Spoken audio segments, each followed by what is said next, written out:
Etika berasal dari bahasa asing yaitu etik, bahasa Inggris atau etika dalam bahasa Latin, etik dalam bahasa Prancis, etikos dalam bahasa Greek. Yang artinya kebiasaan-kebiasaan terutama yang berkaitan dengan tingkah laku manusia. Bismillahirrahmanirrahim. Assalamualaikum. Semoga kita baik-baik saja dan semoga kita masuk surga. Amin. Etika berasal dari bahasa asing yaitu etik, bahasa Inggris atau etika dalam bahasa Latin, etik dalam bahasa Prancis, etikos dalam bahasa Greek. Yang artinya kebiasaan-kebiasaan terutama yang berkaitan dengan tingkah laku manusia. Etika dalam bentuk tunggal adalah ethos, dan dalam bentuk jamak adalah eta. Rinjin, 2004 menyatakan bahwa ethos mempunyai banyak arti, tetapi yang utama adalah berarti kebiasaan, akhlak atau watak. Menurut para ahli, etika adalah aturan perilaku, adat kebiasaan manusia dalam pergaulan antara sesamanya dan menegaskan mana yang benar dan mana yang buruk. Guru adalah sosok yang digugu dan ditiru. Digugu artinya diindahkan atau dipercayai. Sedangkan ditiru artinya dicontoh atau diikuti. Pembelajaran berasal dari kata belajar, yaitu suatu aktivitas atau suatu proses untuk memperoleh pengetahuan, meningkatkan keterampilan, memperbaiki perilaku, sikap, dan mengukuhkan kepribadian. Etika seorang guru dalam pembelajaran. Sepatutnya seorang guru itu lemah lembut kepada seorang murid, dan hendaklah seorang guru itu mengucapkan sebuah ucapan yang bisa membuat seorang murid merasa gembira, dan seorang guru harus berbuat baik kepada seorang murid sekedar kemampuannya. Sungguh diriwayatkan dari Abi Harun al-Abdi berkata, adalah kami mendatangi Abi Said al-Khudri radhiyallahu anhu. Beliau berkata, selamat datang dengan pesan dari Rasulullah S.A.W. bahwasanya Nabi Muhammad S.A.W. bersabda, bahwasanya guru bagi kalian adalah sebagai ikutan, dan bahwasanya seorang murid itu datang kepada guru dari berbagai penjuru bumi. Mereka ingin belajar masalah agama, maka apabila seorang murid mendatangi kalian, guru, maka hendaklah kalian, guru, menasehati mereka, murid, dengan kebaikan. Meriwayatkan hadits itu oleh At-Tirmidzi dan Ibnu Majah dan selain keduanya, dan meriwayatkan hadits seumpama itu di dalam kitab Musnad Ad-Darimi dari Abi Darda radhiyallahu anhu. Yang artinya adalah sepatutnya seorang guru itu memberikan nasihat kepada muridnya, bahwasanya Nabi Muhammad S.A.W. bersabda, agama itu isinya adalah nasihat lillahi, dan bagi kitabnya, dan bagi rasulnya, dan bagi umat Islam dan bagi seluruh umat. Meriwayatkan hadits itu oleh Imam Muslim. Lalu sepatutnya seorang guru itu tidak membangga-banggakan dirinya di hadapan seorang murid, bahkan hendaklah seorang guru itu bersifat lemah lembut dan rendah hati kepada seorang murid. Telah datang sabda dari Rasulullah S.A.W., bersifat lemah lembutlah kamu kepada seorang murid, dan bersifat lemah lembutlah seorang murid kepada guru yang mengajarnya. Dan juga sepatutnya seorang guru itu ketika sedang membacakan pelajaran ia menjaga kedua tangannya dari bermain-main, dan memelihara kedua matanya dari memandang kepada sesuatu yang tidak perlu. Mata seorang guru tidak ke arah murid, tanpa ada keperluan, dan hendaklah duduk dalam keadaan berwudu dan menghadap kiblat, duduk dengan tenang, hendaklah memakai pakaian putih dan bersih. Apabila sampai ke tempat duduknya hendaklah ia salat 2 rakaat sebelum duduk. Apabila tempat belajarnya di masjid, baik tempat belajarnya di masjid atau di tempat lain, seperti langgar. Apabila tempatnya di masjid itu lebih dikuatkan lagi karena makruh hukumnya duduk di masjid sebelum ia salat, hendaklah ketika duduk ia menyilangkan kakinya jika kuasa. Diriwayatkan Abu Bakar As-Sajastani dengan sanadnya dari Abdullah bin Mas'ud R.A. sedang memberikan pembelajaran kepada murid-muridnya dan ia duduknya berlutut di atas 2 pahanya. Etika dalam keluarga ada beberapa di antaranya. 1. Mengucapkan salam untuk keluarga. Dari Anas R.A. katanya, bahwa pernah Rasulullah S.A.W. mengatakan, wahai anakku, kalau engkau masuk rumah keluargamu, sampaikanlah salam, maka berkah akan kau terima beserta keluargamu. H.R. Tirmidzi. 2. Menghormati istri. Dari Abu Hurairah R.A. katanya, bahwa pernah Rasulullah S.A.W. mengatakan, yang paling sempurna di antara yang beriman adalah mereka yang paling baik akhlaknya. Dan yang paling baik perilakunya adalah mereka yang berperilaku paling baik terhadap istrinya.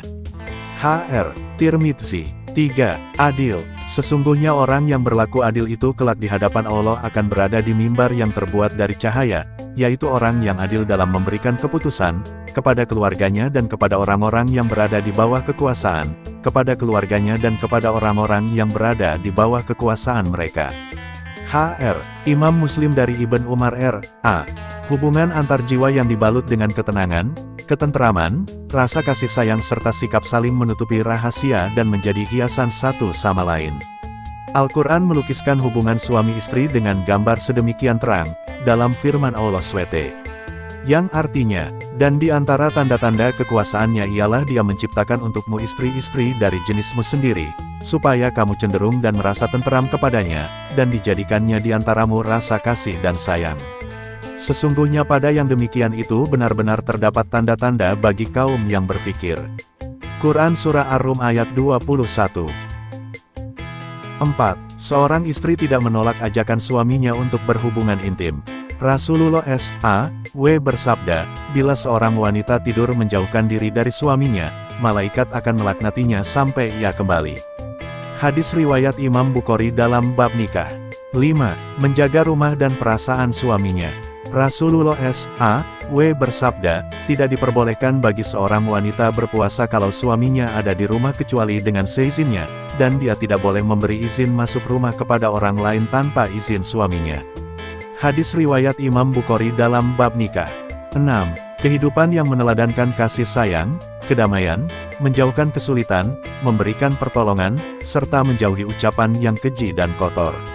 Rasulullah SAW bersabda, sebaik-baik kalian adalah yang paling baik terhadap istrinya, dan aku orang yang terbaik terhadap istriku. Hadis riwayat Tirmidzi. Al-Aswad menuturkan, aku pernah menanyakan kepada Aisyah radhiyallahu anha tentang aktivitas Nabi SAW di rumahnya. Aisyah menjawab, beliau kerap kali membantu istrinya. Apabila waktu salat telah tiba, beliau segera pergi mengerjakan salat. Hadis riwayat Imam Bukhari. Dari Urwah, ia bercerita bahwasanya Aisyah radhiyallahu anha pernah ditanya tentang aktivitas Nabi SAW di rumahnya. Aisyah menjawab, beliau menjahit bajunya, menambal sandalnya, dan mengerjakan apa yang lazim dilakukan oleh kaum pria di rumah mereka. Hadis riwayat Imam Bukhari. 7. Menyambut kedatangan anak dengan ucapan selamat datang. Aisyah radhiyallahu anha bercerita, suatu hari, Fatimah menemui Nabi dengan berjalan kaki, cara jalannya persis cara Nabi SAW berjalan. Melihat kedatangannya, beliau segera menyambutnya sambil berkata, selamat datang, wahai putriku. Setelah itu, beliau mempersilahkannya duduk di sebelah kanan atau sebelah kiri beliau. Hadis riwayat Imam Bukhari. 8. Bersikap lemah lembut kepada menantu. Suatu hari Fatimah dan Ali radhiyallahu anhu bertengkar. Saat itu, Nabi SAW bertandang ke rumah mereka dan menanyakan Ali. Fatimah menjawab, kami tengah bertengkar. Dia marah-marah kepadaku, lalu keluar tanpa berkata apa-apa kepadaku. Rasulullah SAW lantas menyuruh seseorang untuk mencari Ali. Tidak lama kemudian, orang itu kembali dan melaporkan bahwa Ali tengah tidur di masjid. Mendengar hal itu beliau langsung menuju masjid tempat Ali berada. Di masjid, beliau menemukan Ali berbaring. Salah satu sisi pakaiannya jatuh sehingga berlumuran tanah. Beliau mendekatinya, kemudian membersihkan tanah itu dari pakaiannya sambil berkata, bangunlah, wahai Abu Turab. Bangunlah, wahai Abu Turab. Hadis riwayat Imam Bukhari. Coba Anda perhatikan bagaimana santunnya Nabi SAW terhadap menantunya. Tidak ada motif lain kecuali agar sang menantu simpatik dan bersikap santun terhadap beliau. Selalu membuat hati anak-anak menjadi senang. Abu Hurairah radhiyallahu anhu menceritakan, Rasulullah SAW pernah menjulurkan lidahnya bercanda dengan Al-Hasan bin Ali radhiyallahu anhu. Ia pun melihat merah lidah beliau, lalu ia segera menghambur menuju beliau dengan riang gembira. Dari Anas bin Malik radhiyallahu anhu ia berkata, yang artinya, Rasulullah SAW pernah membawa putra beliau bernama Ibrahim, kemudian mengecup dan menciumnya. Hadis riwayat Imam Bukhari. Daftar pustaka. 1. Al-Quran dan terjemahnya. 2. Aziz Abdul Amka, guru profesional berkarakter, Klaten, Cempaka Putih. 2012. 3. Fadlilah Muhammad, desain pembelajaran PAUD, Yogyakarta, Arus Media. 2012. 4. Helmi Masdar, keteladanan akhlak Rasulullah SAW, Bandung, Pustaka. Hidayah, 2012. 5. Hermawan Rahman, Etika Kepustakawanan, Jakarta, CV. Sagum Seto, 2006. 6. Muhammad, Melawan Kezaliman Terhadap Wanita, Indonesia, Tim Pustaka. Imam Aziz Syafi'i, 2009. 7. Muhammad As-Sayyid Yusuf, Ensklopedia Metodologi Al-Quran, Indonesia, Pet. Kalam Publika, 2010. 8. Priyatna, Teddy, Etika Pendidikan, Bandung, CV Pustaka Setia, 2012. 9. Syihab, Umar, Ensiklopedia Metodologi Al-Quran, Indonesia, Pet Kalam Publika, 2007. 10.